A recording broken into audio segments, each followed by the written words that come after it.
Бирок мен ушу алдын ала сиздерге айтып коеюн, азыр Садыр Жапаровду баарыңыздар билесиздер. Күнөөсүз эле мурунку бийликтин ушунда камалып калган. Бунун артында кумтөр туранын баарыңыздар жакшы билесиздер. Мына азыр биз 3 багытта иш алып барып атабыз, адвокаттарыбыздар 2 бөлүм иштеп атышат. Биринчи багыт Садыр Жапаровдун күнөөсү жок, бул акталыш керек деген багыт биринчи адвокаттарыбыздын жарымы. Экинчи бөлүгү адвокаттарыбыздын эми азыр ошол азыркы бизде иштеп аткан мыйзамды сыйлап, азыр ушундай соттун чечими чыгып калгандан кийин ошол соттун чечимине мыйзамдарга негиздеп Садыр Жапаровду абактан бошотуу аракетин жасап атышат. Абактан бошотуу аракетинин биринчи эле жолу бул амиссияны колдонуп берүү. Эгерде Садыр Жапаровго амиссияны 2014-жылкы амиссияны колдоно турган болсо, Садыр Жапаров бүгүн абактан чыгып кетет. Андан сырткары үчүнчү дагы бир вариантыбыз бар.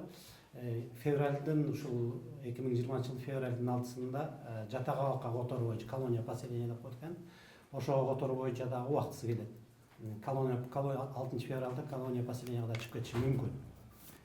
Үчүнчү жагдайыбыз болсо помилование боюнча ырайым берүү президентке. Ушул 3 багытты алып барып атабыз азыр биз иште. Мен биринчи багыты ушул амиссия боюнча айтып берейин. Мына сиздер баарыңыздар билесиздер, амиссияны ушул мыйзамдуу амиссияны ушул күнгө чейин соттор колдонбой келишет да. Башкалардын баардыгына колдонулат. Мынакей өзүңүздөр көрүп турасыздар, мурунку убакта мурунку бийликтин куугунтугу менен камалган баардык ушул саясатта жүрүшкөн саясатта дагы мамлекетти бийликти басып алам дегендер бүгүн боштондукка чыгып кетишти. Жалгыз Садыр Жапаров бүгүн абакта жатат, аны жакшы билесиздер. Мына ошол соттор ушул амнистияны колдонбой атышат да Садыр Жапаров. Эгер амнистияны колдонсо эле чыгып кеткендер. Мен ушул амнистияны биз азыр амнистияны колдонуп бергиле деп биринчи багытта сотко бергенбиз да. Сот жогорку соттон бизге өкүм чыгарып берген. Амнистияны биз соттор колдонбойбуз, амнистияны ошол жаткан абактагы ГСИН учреждение колдонот деп бизге ошондой чыгарып бердилер да. Биз ошол эле негизде сотторго кайрылганбыз арыз менен. ГСИНге кайрылганбыз. ГСИН болсо спецпрокуратурага жөнөтүп, спецпрокуратура бүгүн жообун берди да. Биз амнистияны биз колдонбойбуз, соттор колдонот деп. Ошондо соттор бул жогорку соттун чечими бул акыркы даттоонуга жатпайт, өзүңүздөр билесиздер. Ошон үчүн бул жерде азыр мыйзамга карама каршылык туура келип калды. Ошого байланыштуу бүгүн биз бул мыйзамды ушундай мындай айтканда кандай десем, мындай тупикке келип калдык да. Тупикке такалып калдык. Ошондуктан биз ушул мыйзамды чечмелеп бергиле. Садыр Жапаровго амнистия колдонуу соттор тарабынан жүргүзүлөбү же прокуратура тарабынан жүргүзүлөбү деп биз жогорку кеңешке бүгүн кат жөнөткөнбүз. Жогорку кеңеш каттын жообун 27 январда бериш керек болчу, бирок бүгүнкү күнгө чейин тилекке каршы бере албай келатышат. Алар 14 күндүк мөөнөттө карап бүтө албай калдык, дагы узартып койдук, дагы эми 14 күн ичинде дагы беребиз деп турушат. Ушул боюнча. Экинчи маселе колония поселения боюнча айта кетейин. Колония поселения боюнча биз алдын ала адвокаттар, биздин адвокаттар алдын ала запрос берип, ошол эле ГСИНдан ответин алганбыз. Ал ответтин баарыңыздар көрдүңүздөр. Массалык маалымат каражаттарына чыгып кетти. Ошол колония поселенияда ошол жерде 6 февралда чыгып кетет деп жазылып турат.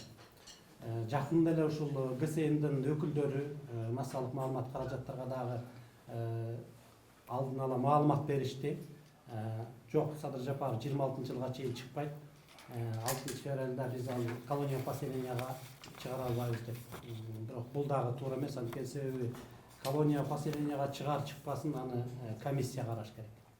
Аны ГСИНдин айта турганга кандайдыр бир кызматтагы адамдар айта турганга алардын укугу жок. Анткени ал комиссионный чечиле турган маселе да. Бул боюнча дагы бизде мыйзам бузуучулук болуп атат. Анан помилование боюнча, мына помилование боюнча ырайым боюнча да, ырайым берүү боюнча. Ырайым берүү боюнча мына Садыр Жапаров өзүнүн арызын жазган. Ал азыркы күндө, бүгүнкү күндө каралып атат. Датасын айтып койсоңуз, датасын. Арыз жазган. Өзү арыз жазган. Ырайым берүү алуу боюнча. Күздө да, сентябрда. Сентябрда эле жазган ырайым берүү боюнча. арызын.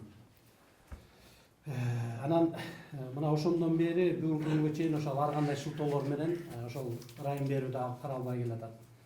Эң негизги шылтоосу болуп бул ырайым берүү деп өзү бир жерде отургандыгына карабастан муну прописка караколдо Ысык-Көлдөн караш керек деп караколго жөнөтүп, караколдон кайра булар жооп беришти. Бизде андай комиссия да жок. Бизде андай комиссия да болгон эмес, тарыхта да мындай нерсе болгон эмес. Ошон үчүн биз карай албайбыз деп алар кайра жооп беришти. Мына азыр ошол документтердин баарын толуктап келип, бүгүнкү күндө ырайымдын документтери ГСМдин номер 1 учреждениянын колунда турат. Номер 1 учрежденияга биз кайта кайрылып атабыз. Аларга түшкөнү 26 декабрда түшкөн. Алар 3 күндүн ичинде президентке жөнөтүп бериш керек болчу. 26 декабрдан 3 күн эмес бүгүнкү күнгө чейин жөнөтпөгөндүгүнө байланыштуу биз Кыргыз Республикасынын премьер-министрине жана башкы прокуратурага, анан ошол эле ГСМдин начальнигине Турганбаевка биздин адвокаттар кайрылып арыз жазган. Ошол учреждениянын начальнигинин үстүнө чара колдонуп, биздин ушу помилование боюнча, ырайым боюнча документтерибизди президентке жөнөтүп бергиле деп. Бирок алардан да бүгүн ответ эч кандай жооп келе элек.